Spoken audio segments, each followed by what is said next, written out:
Among history's most remarkable figures, Bela the First, also known as Bela the Boxer or Bela the Wizened, was born between the years 1015 and 1020 in Hungary. But how did a prince who faced exile rise to become a king, and what challenges did he overcome? What lasting impact did his rule have on his kingdom and its people? Please watch my full video until the end, and don't forget to like, share, and subscribe. Please make sure to share it with your friends. Thank you. Now, let's dive into the full story. Bela was a descendant of the younger branch of the Arpad dynasty. His baptismal name was Adalbert. Bela's father was Vasul, and his mother was an unknown woman from the Tatani clan. Many historical writings suggest that Bela and his two brothers, Levant and Andrew, were the sons of Vasul, and a woman he was not married to. Their father, Vasul, was a cousin to Stephen, who was the first king of Hungary. In the year 1031, after their father, Vasul, was executed, Bela and his brothers, Levante and Andrew, left Hungary. After leaving Hungary in 1031, Bela and his brothers, Levant and Andrew, first found themselves in Bohemia. However, their life there was difficult and poor. Because of this, they decided to move to Poland. In Poland, King Mieszko II welcomed them warmly. According to Hungarian historical writings, Bela took part in a Polish military journey against the pagan Pomeranians. During this expedition, Bela bravely defeated the Pomeranian leader in a one-on-one fight. The Hungarian Illuminated Chronicle tells us that the Polish king praised Bela's courage and strength, giving him all the tribute collected from the Pomeranians. The king even gave his daughter, Richiza, or Adelaide, in marriage to Bela. He also gave Bela a good amount of land. Some historians believe Bela was not baptized until right before his marriage, and his baptismal name was Adalbert. King Mieszko II passed away in 1034, and his son, Casimir, had to leave Poland. This led to a time of disorder that lasted until at least 1039, when Casimir returned. During this period, Bela stayed in Poland and may have even managed the kingdom for his brother-in-law while he was away.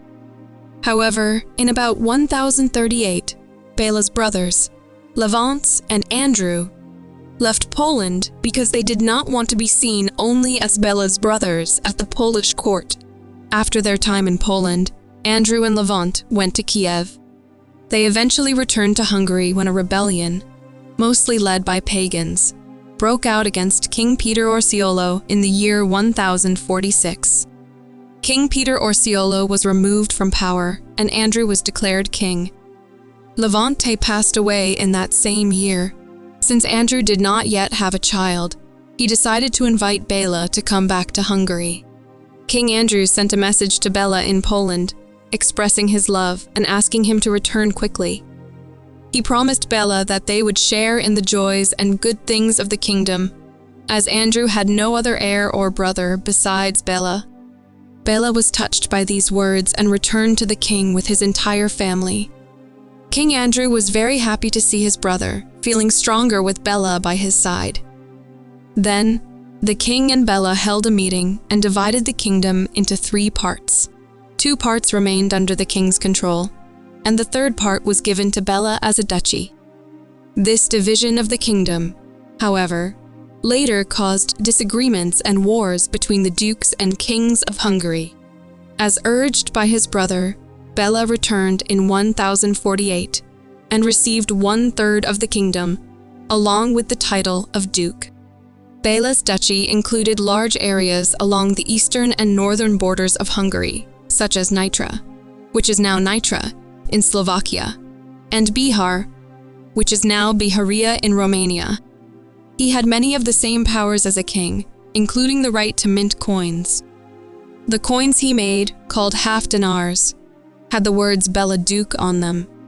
It is believed that the timber and earth walls of the Nitra fortress, built in the middle of the 11th century, were put up during Bela's time as Duke. For several years, the two brothers, Bela and King Andrew, worked very closely together. The Hungarian Illuminated Chronicle tells us that they even created a military plan together to fight against the Germans, who were often attacking the kingdom in the early 1050s. Historian Ferenc Mack suggests that Bela's nicknames, the Champion or the Wisent, come from his bravery in fighting against the Germans. The Chronicle also highlights that Andrew and Bela lived in great peace and calm, even after King Andrew had a son named Solomon in 1053. Bela was an important lord and a witness to the official document for the founding of the Tehani Abbey. This was a Benedictine monastery that his brother, King Andrew, established in 1055. This shows the strong bond and trust that existed between the brothers during this time, with Bela holding a significant position in the kingdom alongside the king. Their shared efforts in defending Hungary and their peaceful cooperation helped to bring stability to the land during a challenging period. The unity between the king and the duke was clear, with Bela actively supporting his brother's decisions and important acts. The good relationship between the two brothers, King Andrew and Bela, began to worsen after King Andrew had his young son, Solomon, crowned king in 1057 or 1058. This crowning was a result of peace talks with the Holy Roman Empire. The Germans would not agree to a marriage between Solomon and Judith, the sister of their young ruler Henry IV, until Solomon's right to take over from his father was officially declared and publicly confirmed. After this, King Andrew was determined to make sure his son, Solomon, would get the throne. He invited Bela to his home in Tiszavarkony. There, the king seemingly offered his brother a free choice between a crown and a sword. These items were symbols of royal power and ducal power, respectively. However, King Andrew had secretly ordered that Bela be killed if he chose the crown. Bela was warned about his brother's secret plan by one of his own supporters within the royal court. Knowing this, Bela wisely chose the sword. But after this meeting, he decided to leave Hungary and went back to Poland. This event marked a sad turning point, changing the peaceful cooperation between the brothers into a dangerous rivalry for the throne. After choosing the sword instead of the crown at Tiszavarkony, Bela understood that his life was in danger due to King Andrew's secret plan to have him killed if he chose the crown. With this knowledge, Bela knew he could not stay in Hungary.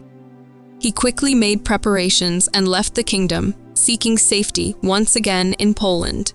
This departure was a direct result of the king's manipulative trap and Bela's quick thinking to avoid his brother's deadly intentions. In the autumn of 1060, Bela returned to Hungary, but this time not alone. He brought with him Polish troops that Duke Boleslaus the Bold of Poland had provided to help him. Around the same time, German soldiers arrived in Hungary to support King Andrew against Bela. This set the stage for a civil war within the kingdom. The conflict ended with Bela emerging victorious. He defeated his brother Andrew in 2 battles. These battles were fought first at the Tisa River and then at Moson. King Andrew was badly hurt in these fights and passed away soon after. Those who supported King Andrew then took his young son, Solomon, to Germany for safety. The conflict between Bela and his brother, King Andrew, came to a decisive end with Bela's victory. This civil war saw King Andrew seriously injured, and he passed away not long after the battles. With King Andrew gone, his supporters took his young son, Solomon, to Germany to keep him safe. This left the path open for Bela to claim the throne of Hungary. Bela was crowned king in Székesfehérvár on the 6th of December in 1060.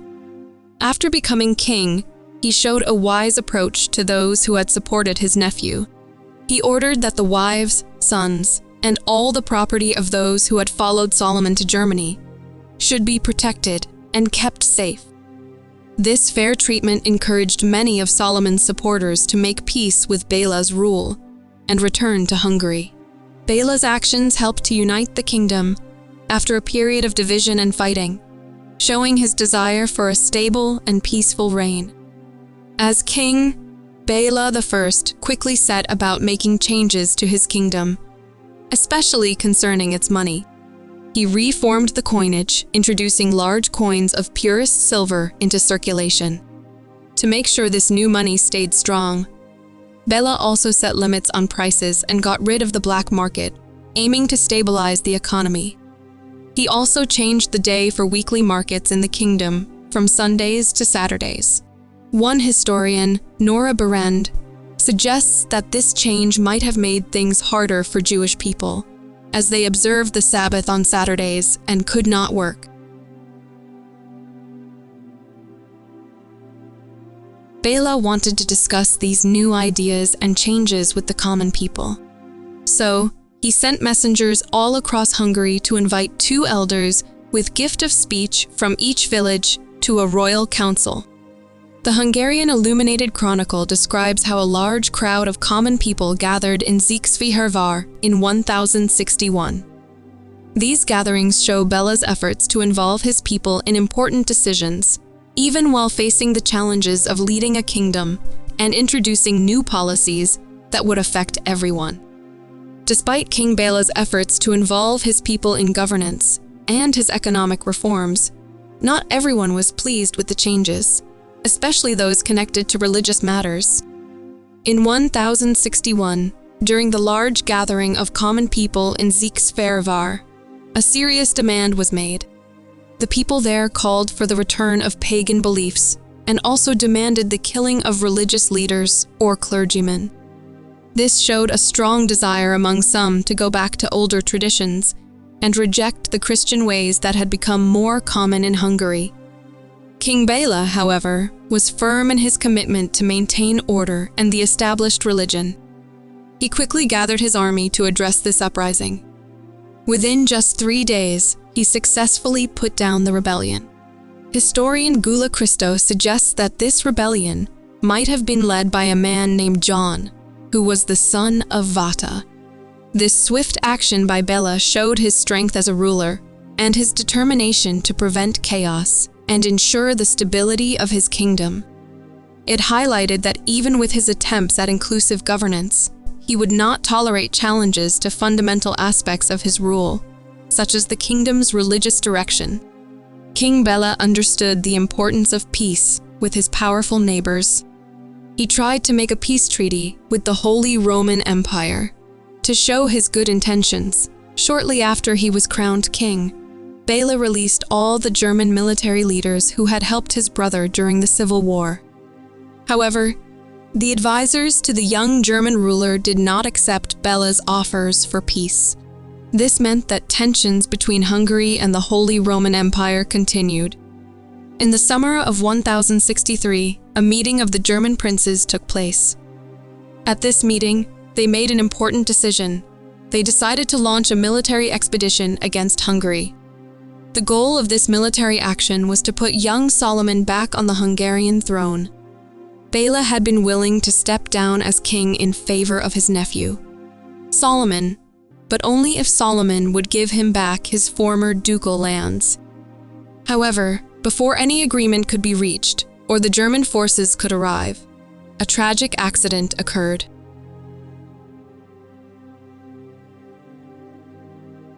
Before the German military could even arrive in Hungary to restore Solomon to the throne, a terrible accident happened to King Bela. While he was sitting on his throne in his manor at Domos, his throne broke beneath him. This caused a serious injury to the king. According to the Hungarian Illuminated Chronicle, Bela was half dead after the collapse. This unexpected event changed everything and prevented him from being able to lead his kingdom or prepare for the approaching German forces. Because of his severe injuries, King Bela was taken towards the western borders of his kingdom. His journey, likely painful and difficult, ended at the Kanitsva Creek. It was there that King Bela passed away on the 11th of September in 1063. His death marked the end of his short but impactful reign as King of Hungary. His burial took place in the Benedictine Exile Abbey, a monastery he himself had founded in 1061. Following Bela's death, his three sons, Giza, Ladislaus, and Lampert, had to find safety in Poland, and Solomon then took the throne. King Bela the First met his end in a sudden and tragic manner on the 11th of September in 1063.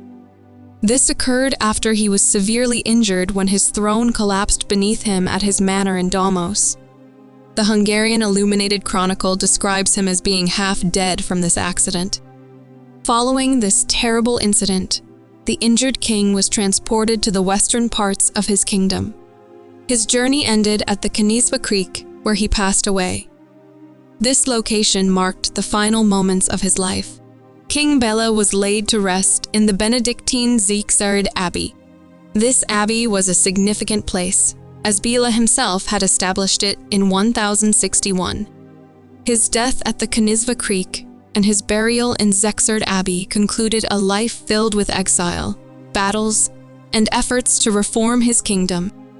The immediate aftermath of his death saw his three sons, Giza, Ladislaus, and Lampert, seeking refuge in Poland, and his nephew Solomon taking the Hungarian throne. King Bela the First's unexpected death in 1063 had an immediate and significant impact on the succession to the Hungarian throne. With Bela gone, his three sons, Giza, Ladislaus, and Lampert, found themselves in a dangerous position. They sought safety and refuge in Poland, a country with which their family had strong ties due to Bela's marriage to Richeza or Adelaide, the daughter of a Polish king. This sudden flight meant that the direct line of succession through Bela's sons was temporarily set aside. The departure of Bela's sons cleared the way for his nephew, Solomon, to become king of Hungary. Solomon had been crowned king by his father, Andrew I, years earlier, leading to the civil war that brought Bela to power. Now, with Bela deceased, the throne returned to Solomon, marking a new chapter in the kingdom's history and continuing the back-and-forth struggle for royal authority within the Arpad dynasty. This rapid shift in power showed how unstable the Hungarian throne was during this period, with leadership often changing hands through conflict or sudden events. The return of Solomon to power also meant that the diplomatic issues with the Holy Roman Empire, who supported Solomon, would likely resolve for the time being. King Bela the First married a daughter of King Mieszko II Lambert of Poland around the year 1033. Her name was either Richeza or Adelheid. Together, Bela and Richeza had several children who would play important roles in the history of Hungary and neighboring lands. Their oldest sons, Giza and Ladislaus, were both born in Poland during the 1040s.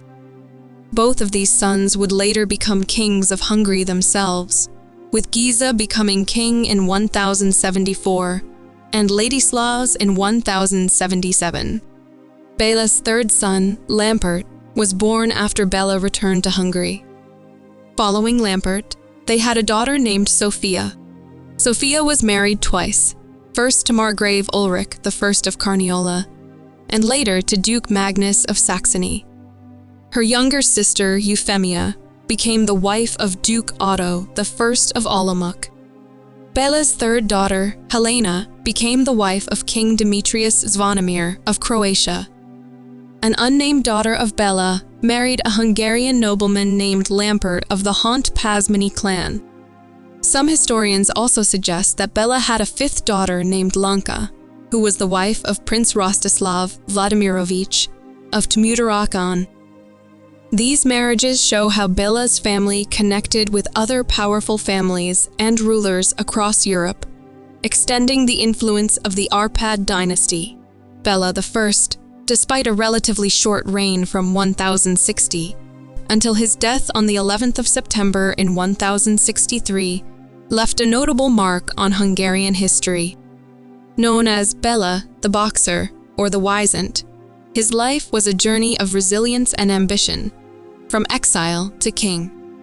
His early years in Poland, marked by his victory over the Pomeranian leader in single combat, showcased his bravery and military skill. This period not only forged his character, but also built important alliances, especially through his marriage to Richeza, or Adelaide of Poland.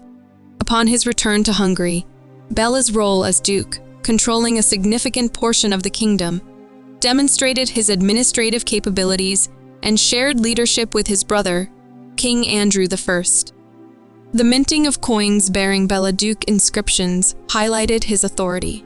Though his relationship with Andrew eventually turned into conflict over the succession of Solomon, Bela's determination led him to reclaim the throne. As king, his monetary reforms, like the introduction of large coins of purest silver, aimed to stabilize the economy. His suppression of the pagan uprising in 1061 showcased his commitment to maintaining order and Christian influence in the realm. Bela's legacy is one of a strong and decisive ruler who navigated complex political landscapes and left behind a kingdom striving for stability and progress, even as his death led to further succession struggles for his sons. Thank you very much for watching.